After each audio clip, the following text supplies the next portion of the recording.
2023 sure was a year. Like, it was a pretty wild run in the whole grand scheme of the years, I guess. I don't know. Like, a lot of stuff happened.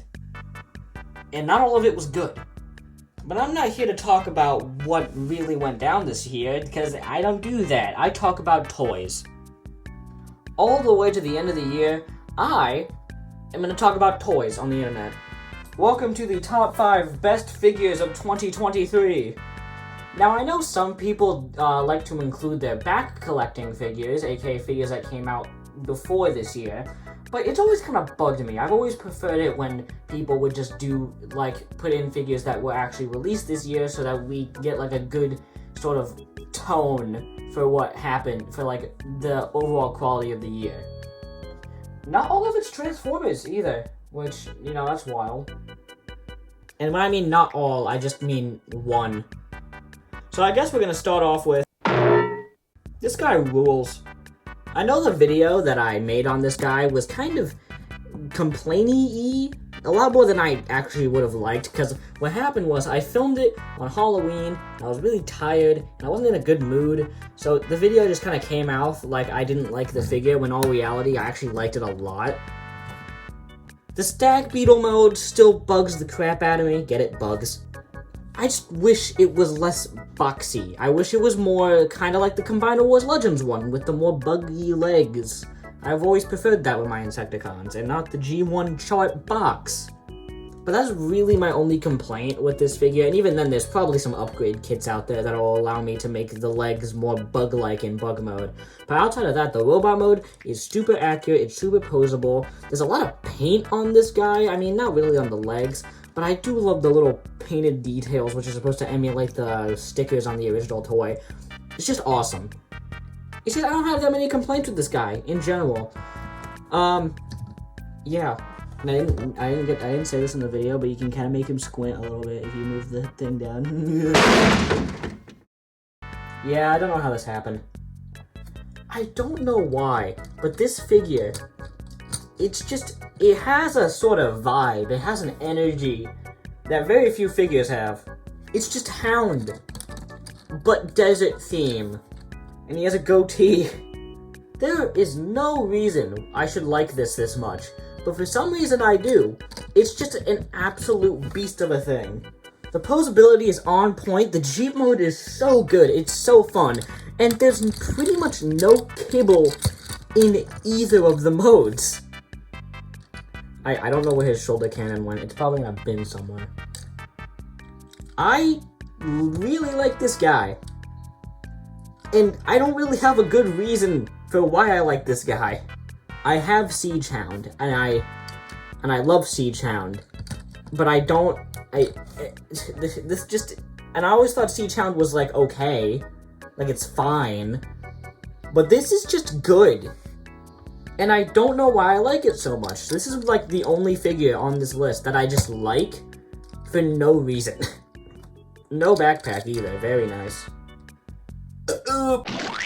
I have not really had a chance to talk about this guy yet. You see, I planned to get this guy's toy review out by the end of the year, but it was either get this done or get the Godzilla review done, so I decided to get this done instead. And considering this guy shows up on the end of the year, on my top 5 of the year list, I think you can guess what my review's gonna be on it. This thing's awesome. It's so awesome. His tail is awesome. You can wag it. It's got so many joints. You can do this. You don't. I mean, there's no good reason, but you can. You can move his little tongue.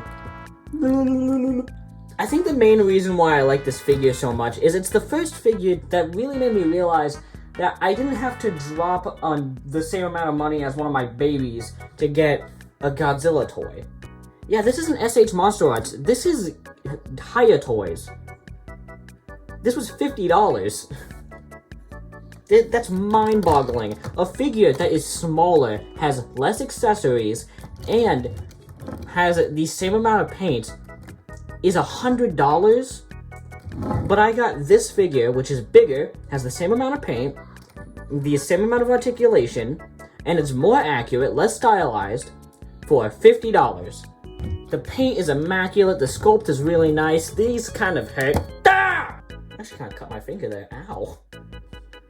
This thing embodies what a good Godzilla toy is, and even then, it doesn't look stupid when it's staring directly at you. That's rare. Very nice. Huh. Wasn't expecting this guy to show up. This figure. Oh my god. Listen, I'm a big fan of the Michael Bay movies. I'm a big fan of the live-action Transformers movies. But a very consistent thing with me is most of the live-action Bumblebee figures have been disappointing to me. This figure broke that cycle.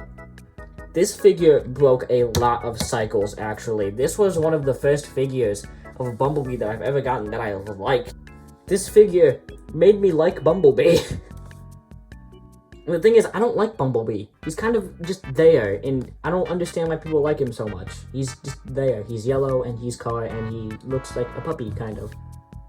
It's just all the cheap sort of things that writers like to use to make you feel sympathetic. Because you don't see Bumblebee as a character, you see him as a puppy. And that's always kind of bugged me. Bugged me, get it? This figure made me like Bumblebee, and I don't know how it did that. The posability is great, the paint is great, the car mode is great, the accessories are great. I mean, the blade could have used a little bit of paint, but outside of that, oh boy, it's great. Oh, it's just great. And even then, for a Studio Series figure, he has very minimal kibble. I mean, yeah, he has these giant chunks on his legs, but this has a nice smooth back, and not many Studio Series figures have that privilege. It's Bumbile!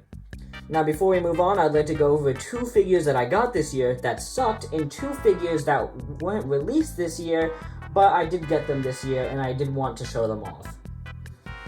First, we'll go over the 2 figures that I didn't like this year. This thing sucks. The posability sucks. These things, they suck. I got this guy for $5. I still feel whipped off. The proportions, they suck. His face, it sucks. Why is he doing the Chad face? This thing sucks. The only good thing is the car mode, and even then, not by much. I got this guy at the flea market for $5, and I still feel ripped off. How do his hands not look like hands?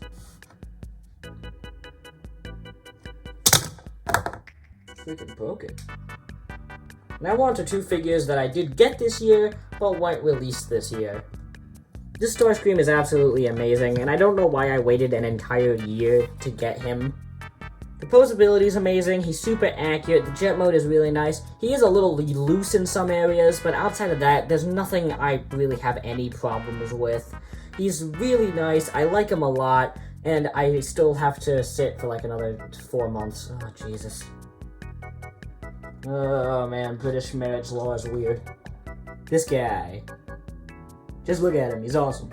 Someone's probably gonna throw a fit if I don't put this guy in here, so let's do Transmetal 2 Legacy Megatron. I'm gonna do a whole video on why this guy's bad, okay?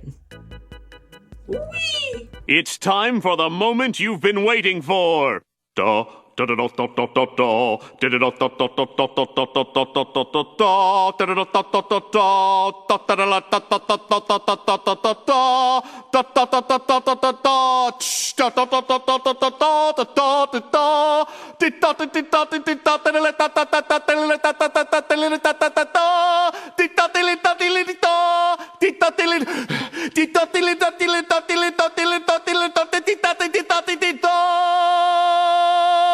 Preparing the Krabby Patty!